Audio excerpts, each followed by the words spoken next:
Jimmy Jean Louis, ആടുജീവിതത്തിലെ Ibrahim Khadiri. നജീബിന് അയാൾ സ്വർഗത്തിൽ നിന്നെത്തിയ പ്രവാചകനാണ്. ഹക്കീമിന് അയാൾ സുഹൃത്തും രക്ഷകനും. ഹക്കീമിന്റെ മസ്രയിൽ പണിക്ക് വന്ന നല്ല നീളവും അതിനൊത്ത തടിയുമുള്ള കരുത്തൻ. മരുഭൂമിയിൽ കുരുത്ത ഒരു വടവൃക്ഷത്തെ പോലെയുള്ള ഇബ്രാഹിം ഖാദിരി ഒറ്റനോട്ടത്തിൽ മൂസ നബിയുടെ കാലത്ത് നിന്ന് ഇറങ്ങി വന്ന പ്രവാചകനെ പോലെയെന്നാണ് ഇബ്രാഹിം ഖാദിരിക്ക് ബെന്യാമിൻ നൽകിയ വിശേഷണം. വായനക്കാരുടെ സങ്കല്പങ്ങളിലെ ഇബ്രാഹിം ഖാദിരിയെ അതേപോലെ പ്രതിഫലിപ്പിക്കുന്നതായിരുന്നു ആടുജീവിതത്തിലെ ഇബ്രാഹിം, അഥവാ സൊമാലിയ ദേശക്കാരനായ ആഫ്രിക്കൻ വംശജൻ Jimmy Jean Louis. Jimmy Jean ഒരു അഭിനേതാവ് മാത്രമല്ല, നജീബിന്റെയും ഹക്കീമിന്റെയും അതിജീവനത്തിനായി സ്വന്തം ഉയിര് കൊടുത്ത് ഒപ്പം നിന്ന ഇബ്രാഹിമിനെ പോലെ തന്റെ നാടിന്റെ അതിജീവനത്തിനായി എല്ലാം മറന്ന് നിലകൊള്ളുന്ന മനുഷ്യ സ്നേഹി കൂടിയാണ്. കരീബിയൻ പ്രവിശ്യയായ ഹെയ്റ്റിയിലെ ജനതയ്ക്ക് വേണ്ടി ലോകത്തിനു മുന്നിൽ ശബ്ദമുയർത്തുന്ന പോരാളി. 2014 പ്രസിഡന്റ് മൈക്കൽ മാർട്ടലി ഹെയ്റ്റിയുടെ അംബാസിഡറായി പ്രഖ്യാപിച്ച ജിമ്മി നോളിവുഡിനെ ലോക സിനിമയ്ക്ക് മുന്നിലെത്തിച്ച താരങ്ങളിൽ ഒരുവനാണ്.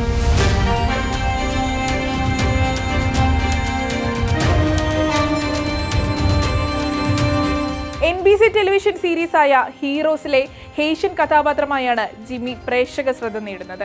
ആഫ്രിക്കൻ സിനിമകളിൽ നിറസാന്നിധ്യമായ ജിമ്മി ആഫ്രിക്കൻ സിനിമാ ഇൻഡസ്ട്രിയുടെ ഭാഗ്യനായകനായി മാറി. 2006 പുറത്തിറങ്ങിയ അമേരിക്കൻ കോമഡി സിനിമ ഫാറ്റ് ഗേൾസിലെ നൈജീരിയൻ ഡോക്ടറായി എത്തിയ ജിമ്മി തന്നെ ഹോളിവുഡിന് പരിചയപ്പെടുത്തുമ്പോൾ ഹെയ്റ്റിയുടെ നായകനായി മാത്രമല്ല, ആഫ്രിക്കൻ സിനിമയുടെ ഭാഗമാണ് എന്ന് പറഞ്ഞാണ് തുടങ്ങുന്നത്. വളരെ ചെറുപ്പകാലത്തിൽ തന്നെ പാരീസിലേക്ക് ചേക്കേറിയ താരത്തിന്റെ സ്വപ്നം മോഡലിംഗ് ആയിരുന്നു.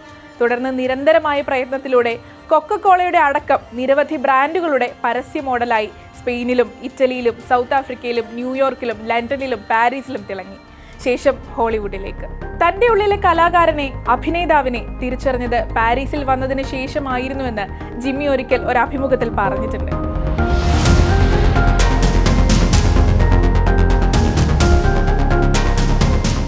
2010 ഹെയ്റ്റിയെ പിടിച്ചുകുലുക്കിയ ഒരു ഭൂകമ്പം ഉണ്ടാകുന്നു. 3 ലക്ഷത്തിലധികം പേരുടെ ജീവനെടുത്ത ദുരന്തമായിരുന്നു അത്. സ്വന്തം നാടിനുണ്ടാകുന്ന ദുരന്തത്തിൽ പങ്കുചേരുക മാത്രമല്ല ജിമ്മി അന്ന് ചെയ്തത്, ആ നാടിന്റെ അതിജീവന ശ്രമങ്ങളെ മുന്നിൽ നിന്ന് നയിച്ചു. ജിമ്മിയുടെ ഇടപെടൽ വാർത്തകളായി. ദുരന്തത്തിൽ ആ നാടിനുണ്ടായ യഥാർത്ഥ നഷ്ടം ലോകമറിയുന്നത് ജിമ്മിയുടെ കൂടി ഇടപെടലിലാണ്. സ്വന്തം വീടും ബന്ധുക്കളും അപ്പോഴേക്കും ആ ദുരന്തത്തിലൂടെ അദ്ദേഹത്തിന് നഷ്ടപ്പെട്ടിരുന്നു.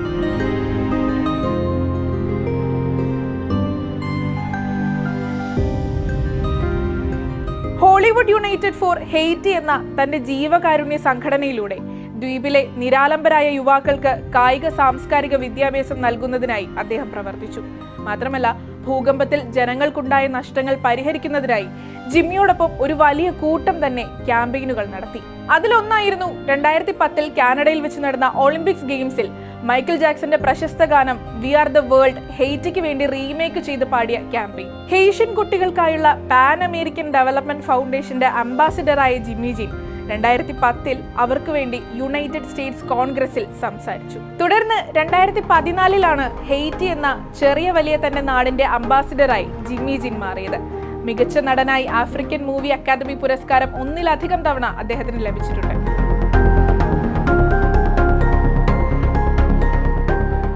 2015 പുറത്തിറങ്ങിയ ജോയ്, ആഫ്രിക്കൻ മൂവി അക്കാദമി പുരസ്കാരം ലഭിച്ച rattle snake, the curse one, ക്ലൗസ് എന്നിങ്ങനെ നീളുന്നു ജിമ്മി ജീൻ ലൂയിയുടെ ശ്രദ്ധേയമായ ചിത്രങ്ങൾ. അഭിനേതാവ് എന്ന നിലയിൽ നോളിവുഡിനെയും മനുഷ്യസ്നേഹി എന്ന നിലയിൽ സ്വന്തം രാജ്യത്തെയും വംശത്തെയും ലോകശ്രദ്ധയിലേക്ക് എത്തിച്ച ജിമ്മി ആടുജീവിതത്തിന്റെ ഭാഗമാകുമ്പോൾ അത് മലയാള സിനിമയ്ക്കും ഇന്ത്യൻ സിനിമയ്ക്കും അഭിമാന നിമിഷമാണ്. ഹക്കീമും നജീബും ജീവനോടെ മരുഭൂമി താണ്ടി ജീവിതത്തിലേക്ക് കടക്കുക എന്നത് ഇബ്രാഹിമിന്റെ കൂടി ഉത്തരവാദിത്തമായിരുന്നു. ഹക്കീമിനെ രക്ഷിക്കാൻ കഴിയാഞ്ഞതിന്റെ നിരാശയും വേദനയും തന്നെ തളർത്തിയെങ്കിലും നജീബിനെ മരണത്തിന്റെ മരുക്കയത്തിൽ വിട്ടയക്കാതെ അന്ത്യത്തോടടുക്കുന്ന ജീവനെ തോളിലേന്തി ഇബ്രാഹിം നടന്നു.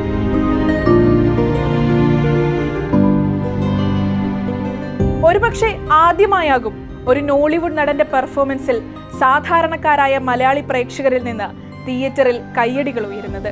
ആ പൊൻതൂവൽ നജീബിന്റെ പ്രവാചകനായ, മലയാള സിനിമയുടെ ഇബ്രാഹിമായ, ഹെയ്റ്റിയുടെ അഭിമാനമായ ജിമ്മി ജീൻ ലൂയിക്കിരിക്കട്ടെ.